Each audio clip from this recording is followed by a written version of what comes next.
Hola, en el estudio de hoy vamos a descubrir quién es el anticristo. ¿Qué o quién es? ¿Será una alianza maligna o un individuo siniestro? Algunos dicen que su aparición es algo que todavía está en el futuro. Otros dicen que apareció en los días del Imperio Romano. Sin embargo, la Biblia dice que está vivo hoy. Las profecías bíblicas indican que el anticristo jugará un rol muy significativo en los eventos finales del planeta Tierra. ¿Sabe usted quién es él? ¿Está seguro? Debe usted estar bien seguro porque no es posible comprender las profecías de los últimos días hasta que usted no haya identificado correctamente a este poder maligno. Entonces, preparémonos para estudiar una de las más intrigantes guías de estudio de todo este curso. Esta guía de estudios, que es basada en Daniel capítulo 7, claramente y sin lugar a dudas identifica al anticristo, pero es únicamente una introducción. Algunas lecciones futuras revelarán detalles de varias de sus actividades que tendrán un impacto mundial. Lo que descubramos hoy puede que le agrade o lo entristezca, pero por favor recuerde que la profecía de Daniel 7 viene de Jesús, quien lo ama a usted. Oremos para que Dios nos guíe a explorar este tema urgentemente. Inclinemos nuestro rostro. Padre nuestro que estás en los cielos, te agradecemos por esta oportunidad de estudiar y descubrir quién es el anticristo. Te pedimos que estés con nosotros y que tu Espíritu Santo nos guíe. En el nombre de Jesús, amén. Y si no lo han hecho antes, les invito a que vayan a leer Daniel 7 antes de que continuemos con esta guía. Bueno, la primera pregunta es, al inicio del capítulo, Daniel ve 4 bestias que suben del mar. En profecía, ¿qué representa una bestia? ¿Y qué representa el mar? Daniel 7:23 dice, la cuarta bestia será el cuarto reino de la tierra. Apocalipsis 17:15 dice, las aguas son gentes y multitudes y naciones y lenguas. Entonces las bestias representan reinos o naciones y el agua representa multitud de gente o muchos habitantes. Las 4 bestias de Daniel 7 representan los 4 reinos mundiales, como están en los versículos 17 y 18.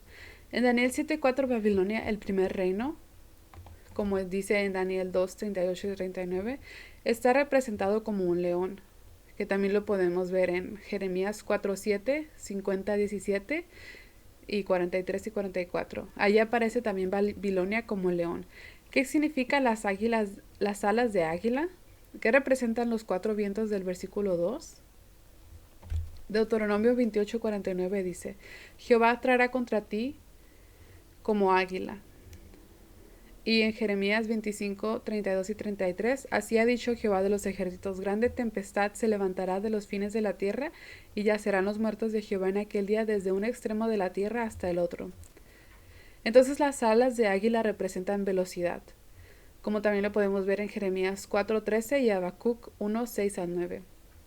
El viento representa lucha, conmoción y destrucción, como podemos ver en Apocalipsis 7 del 1 al 3. ¿Qué reino representa el oso en Daniel 7:5? ¿Qué representan las 3 costillas en su boca? Lo podemos ver también si leemos Daniel 8, lo pueden hacer en su propio tiempo.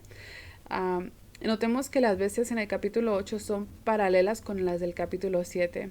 Daniel 8:20 específicamente nombra a Medo-Persia como el reino que precede al macho cabrío, o Grecia, del versículo 21. El segundo reino mundial, el mismo poder que el oso de Daniel 7. El imperio estaba compuesto por 2 grupos o etnias. Los medos, quienes surgieron primero, que están representados en Daniel 7:5, por el oso alzado más de un costado que del otro, y los persas, que finalmente llegaron a ser más fuertes, que son representados en Daniel 8:3, por el segundo cuerno del carnero, que uno era más alto que el otro. Y las 3 costillas representan los 3 principales poderes conquistados por Medo-Persia, Lidia, Babilonia y Egipto. Grecia, el tercer reino, como dice en Daniel 8:21, es representado por el leopardo con 4 alas y 4 cabezas, como dice en Daniel 7:6. ¿Qué representan las cabezas y qué representan las 4 alas? Las 4 cabezas representan los 4 reinos en que el imperio de Alejandro el Grande fue dividido cuando él murió. Los 4 generales que heredaron aquellos territorios fueron Casandro, Lisimaco, Ptolomeo y Seleuco. Las 4 alas, en lugar de 2 como el león, representan extrema velocidad, lo que caracterizó las conquistas de Alejandro, como está en Jeremías 4, del 11 al 13. El Imperio Romano, el cuarto reino mundial, está representado por una bestia espantosa y terrible, y en gran manera fuerte con dientes de hierro y 10 cuernos, como dice en Daniel 7:7. ¿Qué representan los cuernos? Los 10 cuernos representan 10 reyes o reinos en que la Roma pagana fue dividida, como podemos ver en Daniel 7:24. Estos 10 reinos son los mismos que los 10 dedos de los pies de la imagen descrita en Daniel 2, del 41 al 44. Las tribus bárbaras interrumpieron dentro del Imperio Romano e hicieron su morada apartando territorios para ellos. 7 de esas 10 tribus dieron origen a los países de la Europa occidental de hoy, mientras que 3 fueron sacados y destruidas. En la próxima sección veremos cuáles reinos fueron arrancados. Los visigodos, que es España, anglosajones, que es Inglaterra, francos, Francia, alanos, Alemania, burgundios, Suiza, lombardos, Italia, suevos, Portugal, erulos, que desaparecen, ostrogodos, que también desaparecen, y vándalos, que también desaparecen. En el profético capítulo Daniel 7, ¿qué sucede después? Mientras yo contemplaba los cuernos, he aquí que otro cuerno pequeño salía de entre ellos, y delante de él fueron arrancados 3 cuernos de los primeros, y aquí que este cuerno tenía ojos como de hombre y una boca que hablaba grandes cosas. Daniel 7:8. El cuerno pequeño aparece después. Debemos identificarlo cuidadosamente porque Dios dedica más espacio para describirlo que lo que les dedica a los otros 4 reinos combinados. ¿Por qué? Porque las características bíblicas lo identifican como al anticristo profético e histórico. No debe haber error alguno al identificarlo. ¿Hay puntos precisos para identificarlo? Sí. Dios nos da en Daniel 7 9 características del anticristo para que estemos seguros acerca de su identidad, y aunque algunos pueden encontrar estas verdades de la palabra de Dios dolorosas, debemos ser honestos y aceptarlas como su voluntad revelada. Ahora vamos a descubrir cuáles son los 9 puntos mencionados por Jesús. Primero, el cuerno pequeño o reino salía de entre ellos, de entre los 10 cuernos o naciones ubicadas en Europa occidental, como dice en Daniel 7:8. Por lo tanto, iba a ser un pequeño reino en algún lugar de Europa occidental. Segunda, tendría un hombre como su cabeza o dirigente que hablaría por él, como dice en Daniel 7:8 también. Tercera, arrancaría de raíz o eliminaría a otros 3 reinos, como también dice en el mismo versículo 7:8. Cuarta, sería distinto o diferente de los otros 10 cuernos, como podemos ver en Daniel 7:24. Quinta, haría guerra y vencería a los santos o los perseguiría, como dice en Daniel 7:21 y 25.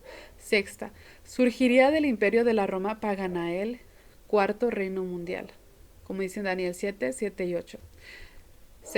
Séptima, los santos del Altísimo serían entregados en su mano hasta tiempos y medio tiempo, como dice en Daniel 7:25. Octava, hablará palabras contra el Altísimo o blasfemias contra Dios, como dice en Daniel 7:25. En Apocalipsis 13:5 la Biblia dice que ese mismo poder que habla grandes cosas y más blasfemias. Novena, pensará en cambiar los tiempos y la ley. Daniel 7:25. Y no olvidemos que todos estos puntos de identificación son tomados directamente de la Biblia. No son opiniones humanas o especulaciones. Los historiadores pueden verificar fácilmente el poder descrito. Estos puntos son característicos de un solo poder, el papado. Pero para cerciorarnos, examinemos cuidadosamente cada uno de los 9 puntos. No queremos dejar ningún tipo de dudas. ¿Cumple el papado estos puntos? Sí, cumple perfectamente con cada uno de estos puntos. Y veamos estos siguientes puntos para verificarlos. Primero, surge de entre 10 reinos de la Europa occidental. La ubicación geográfica del poder papal es Roma, Italia, en el corazón del territorio de la Europa occidental. Segunda, tendría a un hombre a la cabeza quien hablaría por él. El papado cumple esta característica porque tiene a un hombre a la cabeza. el Papa, quien habla por él. Tercera, arrancaría 3 reinos. Los emperadores de la Europa occidental eran mayormente católicos y apoyaban al papado en su crecimiento a autoridad. Sin embargo, 3 reinos arios no apoyaban al papado: los vándalos, los érulos y los ostrogodos. Así que los emperadores católicos decidieron que estos tendrían que ser sometidos o destruidos. El Dr. Mervyn Maxwell, un teólogo e historiador, describe los resultados en el tomo 1, página 129 de su libro A Dios le interesa, God Cares en inglés. El emperador católico Zeno, que estuvo del año 474 al 491, elaboró un tratado con los ostrogodos en el año 487, que resultó en la erradicación del reino de los érulos en el 493. El emperador católico Justiniano, que fue de los años 527 al 565, exterminó a los arios vándalos en el año 534 y también destruyó el reino de los arios ostrogodos en el año 538. Estos fueron los 3 cuernos de la profecía de Daniel: los érulos, los vándalos y los ostrogodos, que fueron arrancados de raíz. No es difícil reconocer que el papado cumple con este punto. Cuarto, sería distinto o diferente de los otros reinos. El papado claramente cumple también con esta descripción. Surge en el escenario como un poder religioso que fue totalmente diferente de la naturaleza secular de los otros 10 reinos. Quinta, haría guerra en contra de los santos y los perseguiría. Es un hecho bien conocido que la Iglesia fue una entidad perseguidora. El papado admite abiertamente haberlo sido. Existe mucha evidencia que lo respalda. Algunos historiadores conservadoramente calculan que la Iglesia destruyó la vida de por lo menos 50 millones de personas a causa de sus convicciones religiosas. 2 citas son que la Iglesia de Roma ha derramado más sangre inocente que cualquier otra institución que jamás haya existido en la historia de la humanidad. No es un hecho cuestionado por ningún protestante que tenga buen conocimiento de la historia. Y segunda, en el libro La historia de la Inquisición de España, de Iván Antonio Llorente, provee los siguientes datos exclusivos de la Inquisición española. 31.912 personas fueron condenadas y perecieron en la hoguera, y 241.450 personas fueron condenadas a severas penas. Sexto, surgiría del cuarto reino de hierro el imperio pagano romano. Y citamos 2 fuentes. La gran Iglesia Católica no es más que el mismo imperio romano bautizado. La misma capital del antiguo imperio romano se convirtió en la capital del imperio cristiano. El cargo de sumo pontífice fue heredado por el Papa. Y cualquier elemento romano que dejaron los bárbaros y arios quedó bajo la protección del obispo de Roma, quien después de la desaparición del emperador se convierte en el personaje principal. La Iglesia romana de esta forma se adjudicó un lugar en el mundo de Imperio Romano y es la continuación actúa del mismo. Así que una vez más este punto le queda a la medida al papado. Séptima, el pueblo de Dios, los santos, serían entregados en sus manos por tiempo y tiempos y la mitad de un tiempo, como dice en Daniel 7:25. Algunas cosas necesitan aclararse a relación con este punto. Que un tiempo es un año, tiempos son 2 años, y la mitad de un tiempo es la mitad de un año. La Biblia amplificada lo traduce como 3 años y medio. Y este mismo periodo es mencionado 7 veces en los libros de Daniel y Apocalipsis. En Daniel 7:25 y 12:17, y en Apocalipsis 11, 2 y 3, 12, 6 y 14 y 13:5. Aparece 3 veces como tiempo, tiempos y la mitad de un tiempo, 2 veces como 42 meses y 2 veces como 1260 días. Basándonos en el calendario de 30 días utilizado por los judíos, estos periodos de tiempo equivalen entre sí. 3 años y medio son 42 meses o 1260 días. Un día profético equivale a un año literal, como dice en Ezequiel 4:6 y Números 14:34. Por lo tanto, el cuerno pequeño, el anticristo, tendría poder sobre los santos por 1260 años literales. El poderío del papado comenzó en el año 538 después de Cristo, cuando el último de los 3 reinos arios fue arrancado. Su preeminencia continúa hasta 1798, cuando el general Berthier de Napoleón tomó al Papa cautivo esperando así destruir al Papa Pío VI y al poder político secular del papado. Este periodo de tiempo es un cumplimiento exacto de los 1260 años proféticos. La herida fue mortal, pero comenzó a sanar y continúa sanándose hoy en día. Este mismo periodo de persecución es mencionado en Mateo 24:21 como el peor que el pueblo de Dios jamás sufriría. El versículo 22 nos dice que sería tan devastador que nadie habría podido sobrevivir si Dios no hubiera cortado el tiempo. Pero Dios efectivamente lo acortó. La persecución terminó mucho antes de que el Papa fuese llevado cautivo en 1798. Es claro ver cómo este punto también se aplica al papado. Octavo, hablará grandes cosas, blasfemias, contra el Altísimo, que es Dios. En las Escrituras hay dos referencias acerca del tema, hablar blasfemias. Primero, afirmar tener la potestad para perdonar pecados, como dice en Lucas 5:21. Y segunda, declarar ser Dios, como dice en Juan 10:33. ¿Se le puede aplicar este punto al papado? Sí, y veamos la evidencia de lo que declara la Iglesia en cuanto al tema de perdonar pecados. Como dice, ¿puede el sacerdote realmente perdonar pecados o solamente declara que son resueltos? El sacerdote realmente perdona pecados en virtud del poder dado a él por Cristo. El papado asimismo elimina a Jesús al implementar un sistema de confesión a un sacerdote humano, no tomando en cuenta a Jesús, nuestro sumo sacerdote, como dice en Hebreos 3:1 y 8:1 y 2, y único mediador, como dice en 1 de Timoteo 2:5. Consideremos a seguidas la evidencia acerca de la declaración de ser Dios. Como dicen, nosotros, los papas, ocupamos en esta tierra el lugar de Dios Todopoderoso. Y hay aquí otra declaración. El Papa no es únicamente el representante de Jesucristo, sino que es Jesucristo mismo, oculto bajo el velo de la carne. Y es obvio que este punto también le queda al papado. Noveno, pensará en cambiar los tiempos y la ley. En una guía de estudios futura tocaremos el punto de los tiempos. Es un tópico amplio y necesita considerarse por separado. Pero, ¿qué hay en cuanto a cambiar la ley? La referencia indica que se trata de cambiar la ley de Dios. Claro que no se puede realmente cambiar la ley, pero ¿ha tenido el papado la intención de hacerlo? ¿De cambiar la ley? La respuesta es sí. En su catecismo, el papado ha omitido el segundo mandamiento contra la veneración de las imágenes y ha acortado el cuarto mandamiento de 94 palabras a 8. También ha dividido el décimo en dos mandamientos. Y compruébelo usted mismo. Compare los 10 mandamientos registrados en cualquier catecismo católico con la lista de 10 mandamientos redactados por Dios en Éxodo 20 de 3 al 17.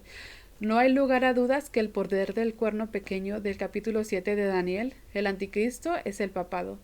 Ninguna otra organización puede cumplir estos 9 puntos, y a propósito, esta no es una enseñanza nueva. Todos los reformadores, sin excepción, identificaron al papado con el anticristo. Palabras de advertencia y de preocupación es que para que algunos no piensen que atacamos a todos los cristianos al identificar este poder del cuerno pequeño, por favor tengamos presente que la profecía se aplica a un sistema y no a individuos. Hay cristianos sinceros y devotos en todas las iglesias, inclusive en la fe católica. El capítulo de Daniel 7 es simplemente un mensaje de juicio y de corrección dirigidos a una gran institución religiosa que transigió con el paganismo, como tantas otras iglesias que surgieron después de ella. La profecía revela faltas en todas las confesiones.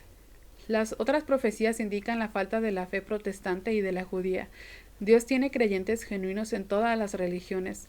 Su pueblo verdadero, no importa cuál sea su fe, siempre aceptará humildemente la corrección del Señor y no cerrará ante ella sus oídos y su corazón. Debemos estar muy agradecidos de la palabra de Dios que habla con honradez imparcial a cada persona. ¿No se le dijo a Daniel que sellara este libro hasta el tiempo del fin? Como dice en Daniel 12:4. ¿Cuándo serían abiertas las profecías de Daniel para nuestro entendimiento?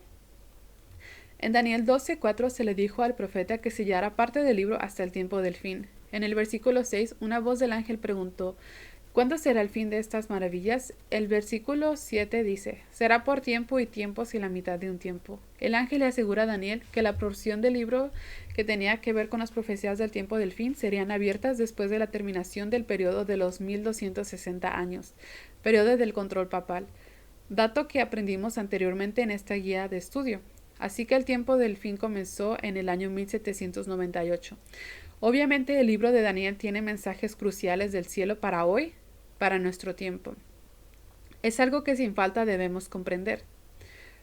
Muchos cristianos han sido hoy en día trágicamente mal informados con relación al anticristo. El creer que una mentira del anticristo puede hacer que la persona engañada se pierda. ¿Qué debe de hacer una persona cuando descubre nuevas enseñanzas bíblicas? Hechos 17:11 dice: y estos eran más nobles que los que estaban en Tesalónica, pues recibieron la palabra con toda solicitud, escudriñando cada día las escrituras para ver si estas cosas eran así. Entonces, cuando uno descubre una nueva enseñanza bíblica, el único procedimiento seguro a seguir es compararla cuidadosamente con las escrituras para ver si está en armonía con la palabra de Dios. Estoy dispuesto a seguir a donde Jesús me guíe, aunque sea doloroso. Y observaciones finales son que muchas profecías importantes de los libros de Daniel y Apocalipsis serán representados en futuras guías de estudios de Amazing Facts, de hechos asombrosos. Dios ha dado estas profecías para revelar los eventos finales de la historia de este mundo, identificar los participantes en la fase final de la batalla entre Jesús y Satanás, revelar claramente el plan siniestro de Satanás para atrapar y destruir a todos los habitantes de la tierra, presentar la seguridad y el amor de juicio, los santos de Dios serán vindicados. Realzar la persona de Jesús, su salvación, amor, poder, misericordia y justicia. Los principales actores aparecerán repetidamente. Los participantes claves en la guerra entre Jesús y Satanás aparecerán repetidamente en estas profecías. Estos incluyen a Satanás, Jesús, los Estados Unidos de Norteamérica, el papado, protestantismo y el espiritismo. Jesús repite y amplía sus mensajes proféticos para asegurarse que sus avisos de amor y protección serán comprendidos con claridad y certeza. Y algunas últimas preguntas para considerar son: siempre pensé que el anticristo era una persona, no una organización. ¿Estoy equivocado? El anticristo es una organización. El papado, o sea, las palabras ojos de hombre en Daniel 7:8, sin embargo, señalan a un líder. Apocalipsis 13:18 dice: es un número de hombre. En el capítulo 8 de Daniel, Grecia es representado por un macho cabrío y su líder, Alejandro el Grande, es simbolizado por el cuerno. Lo mismo es cierto del anticristo. La organización es el papado. El papa de turno es de hecho su representante. La profecía del capítulo 7 de Daniel no dice que los papas sean perversos y que los católicos no son cristianos. Hay muchos católicos que son buenos cristianos. El sistema, sin embargo, es llamado anticristo porque ha usurpado la autoridad de Jesús e intenta cambiar su ley. ¿Cree que es prudente o cristiano aprobar leyes que regulen el cristianismo? No. La Biblia es categórica al afirmar que todas las personas deben tener la libertad de escoger el camino que ha de seguir respecto a asuntos de conciencia, como dice en Josué 24:15, aun cuando se escoja negar a Dios y ser ateo. Dios permite que Adán y Eva escogieran desobedecer, aunque el resultado fue muy doloroso para ellos y para Dios. La alabanza forzada no es aceptada por Dios. La adoración forzosa es el camino de Satanás. La técnica de Dios es con persuasión amorosa. La historia muestra que virtualmente cada vez que la Iglesia aprobó leyes para forzar creencias, el proceso resultó en persecución y muerte. Esa es una lección que podemos aprender del modo de actuar del cuerno pequeño de la Edad Media. Quizás malentendí, pero mi creencia siempre ha sido que el anticristo sería una persona malvada quien abiertamente se opondría a Dios. ¿Es incorrecto este concepto? Por lo general consideramos que el prefijo anti significa en contra, pero el término anticristo significa en lugar de. El anticristo es culpable por querer asumir las prerrogativas de Dios. Declara que sus sacerdotes pueden perdonar los pecados, y sabemos que solo Dios puede perdonar, como dice en Lucas 5:21. que puede cambiar la ley de Dios al eliminar el segundo mandamiento, que tiene que ver con la adoración de las imágenes, y dividir en dos el 10º mandamiento. La ley de Dios no puede ser cambiada, como podemos ver en Mateo 5:18, y que también declara que el Papa es Dios en la tierra. El plan original de Satanás en el cielo era asumir la posición y autoridad de Dios. Su meta era echar fuera a Dios y gobernar en su lugar. Cuando Satanás fue sacado del cielo, su mentalidad no cambió, pero no satisfecho. A través de los siglos ha continuado utilizando varias agencias tratando de desacreditar a Dios y tomar su posición. El anticristo aparece como un ser espiritual. Satanás quiere tomar el lugar de Dios en estos últimos días al engañar a la gente para que siga al anticristo, quien aparece como un ser espiritual y santo. El propósito principal de las profecías de Daniel y Apocalipsis es revelar las trampas y estrategias de Satanás y guiar a la gente para que pueda anclarse en Jesús y en su palabra al fin de estar firmes en él. El anticristo engañará a muchos. La mayoría de las personas seguirán al anticristo, como podemos ver en Apocalipsis 13:3, pensando que están siguiendo a Jesús. Únicamente los escogidos estarán a salvo, como podemos ver en Mateo 24:23 y 24. Estarán seguros porque cotejaron toda enseñanza y a todo dirigente con las escrituras, como vemos en Isaías 8:20. Encontramos engaños religiosos en todas partes hoy en día. Debemos ser extremadamente cuidadosos. ¿No dice la Biblia en 1 de Juan 2:18 al 22 que hay muchos anticristos? Sí ha habido muchos anticristos a través de la historia que han trabajado en contra del reino de Dios. Sin embargo, solamente hay una entidad que específicamente cumple todas las características proféticas del anticristo. En los capítulos 7 y 8 de Daniel y en el capítulo 13 de Apocalipsis se encontrará por lo menos 10 características que identifican al anticristo. Estos 10 elementos que identifican se observan solamente en una entidad, el papado. En profecía, ¿el símbolo bestia significa características bestiales? Definitivamente no. Dios usa el simbolismo de una bestia o animal para identificar a un gobernante, nación, gobierno o reino. Es su manera de identificar gobiernos en la profecía. Nosotros hacemos esto hoy en día hasta cierto grado. Hemos señalado a Rusia como un oso, a los Estados Unidos como un águila, etc. La palabra bestia no es un término irrespetuoso, es sinónimo de animal, ser o criatura. El mismo Cristo es señalado como un cordero por Juan el Bautista en Juan 1:29 y por el apóstol Juan en Apocalipsis 5, 6, 9, 2 y 13. El término bestia es utilizado por Dios para darnos un mensaje acorde de naciones y líderes buenos y malos. Y este es el final de la lección. En la siguiente estudio vamos a aprender sobre mensajes angelicales del espacio exterior. Gracias por ver y si tienen alguna pregunta pueden ponerla en los comentarios o mandarme mensaje. Gracias.